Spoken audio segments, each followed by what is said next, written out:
Olá pessoal, aqui é o Fábio da Boston Treinamentos e esta é a nossa segunda videoaula de lógica de programação. Na aula passada estudamos a sequência lógica.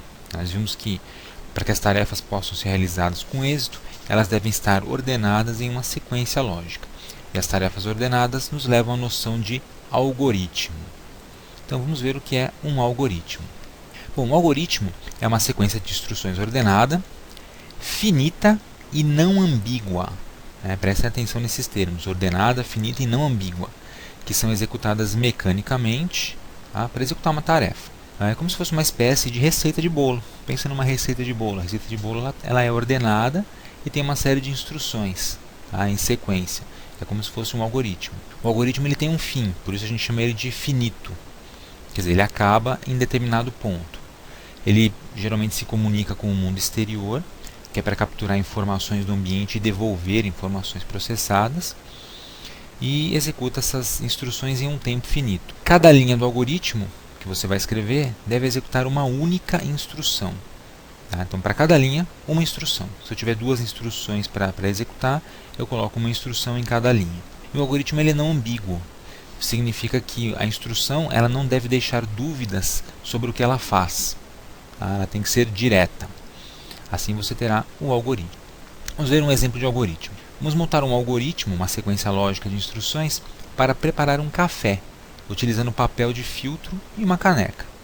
Então, se eu tivesse que instruir, vamos supor que eu tenho que instruir um robozinho para fazer um café. Como é que eu diria a ele que ele deve proceder para fazer um café utilizando papel de filtro e uma caneca? Então, a ideia é mais ou menos essa. Você tem aí, eu coloquei 12 passos, obviamente os passos podem variar de pessoa para pessoa.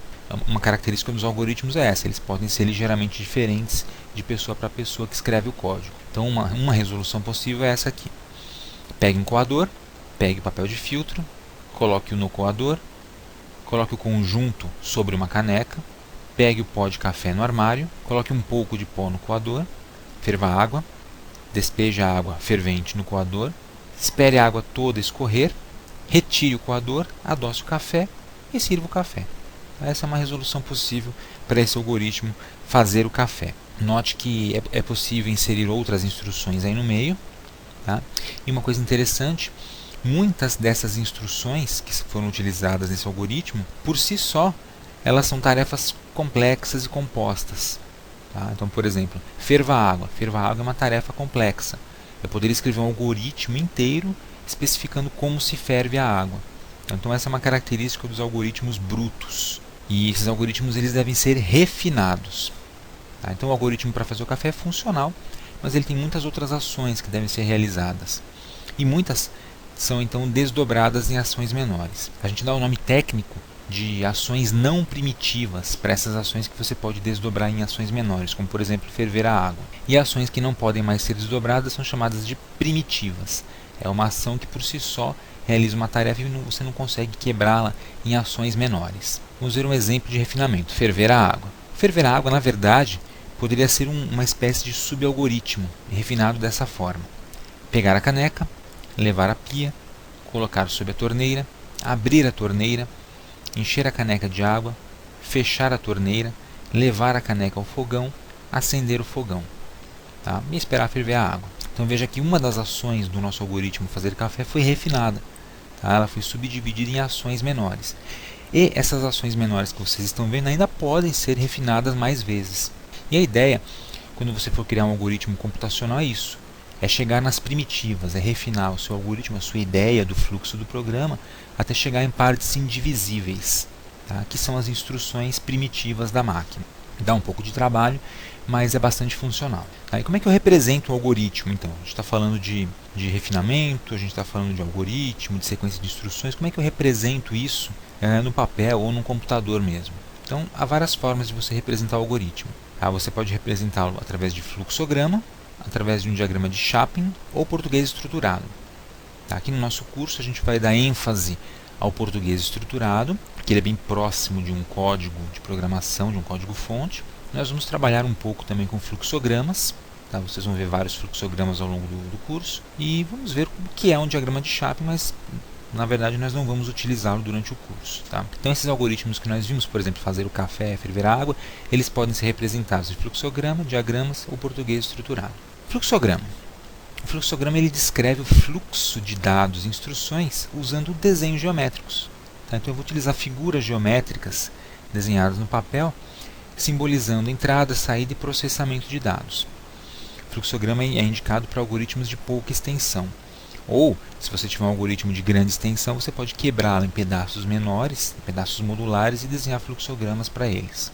Então, o fluxograma é uma ferramenta interessante, principalmente quando você está começando a aprender lógica de programação, porque ele permite a você visualizar o que está acontecendo no seu algoritmo. Então, você enxerga na forma de figura. Sabe aquela história? Quer que eu desenhe? É exatamente isso que o fluxograma faz. Ele desenha para você o algoritmo. Para isso, você faz uso de alguns símbolos básicos. Então, a simbologia básica e universal para fluxogramas é essa que vocês estão vendo. Então, esse primeiro símbolo, esse retângulo com os cantos arredondados, os lados arredondados, indica início ou fim de programa ou de um fluxo, de um bloco de programa. A setinha indica o fluxo de dados, indica de onde vem a informação e para onde ela vai, de qual parte do programa está saindo e para onde ela está indo. O retângulo é o bloco de processamento e manipulação de dados. Então, aqui dentro acontece alguma coisa. Tá? Esse trapézio aqui indica entrada e saída de dados. A informação entra e sai do meu programa e você representa isso com essa figura. Outros diagramas, o losango é uma estrutura de decisão. Quando você precisa no seu programa decidir o que fazer naquele momento, aí tem mais de uma alternativa possível, você utiliza uma estrutura de decisão. Essa bolinha aqui é o conector de partes do diagrama.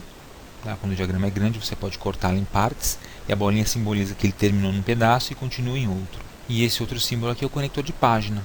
Né? Terminou a página, eu utilizo esse conector para indicar que o fluxograma continua na página seguinte. E esse último desenho aqui é a entrada manual de dados, via teclado. Ou seja, alguém vai digitar alguma coisa no teclado e vai entrar com essa informação no seu programa. Esses são alguns símbolos básicos de fluxogramas. Na prática existem muitos outros. Tá? Muitos outros. Aqui no nosso curso vamos trabalhar apenas com esses símbolos básicos, pois eles são suficientes para a gente entender o processo de lógica de programação. Então vamos ver um exemplo de um fluxograma em ação. Temos um probleminha para resolver. O probleminha é calcular a nota média de um aluno baseado nas notas de 4 provas e verificar se ele foi aprovado. Eu forneço 4 notas, calculo a média do cara e verifico se ele foi aprovado. E para saber se ele foi aprovado, eu vou usar o seguinte critério. Se a nota média for igual ou maior do que 7, ele está aprovado. Caso contrário, ele está reprovado. Então vamos ver como é que fica no fluxograma isto. O fluxograma está aqui. Tá? Vamos ver o algoritmo antes. Então, o algoritmo é a sequência de instruções. Tá? A gente sempre simboliza com a palavra início, onde começa o algoritmo, e fim, quando ele termina.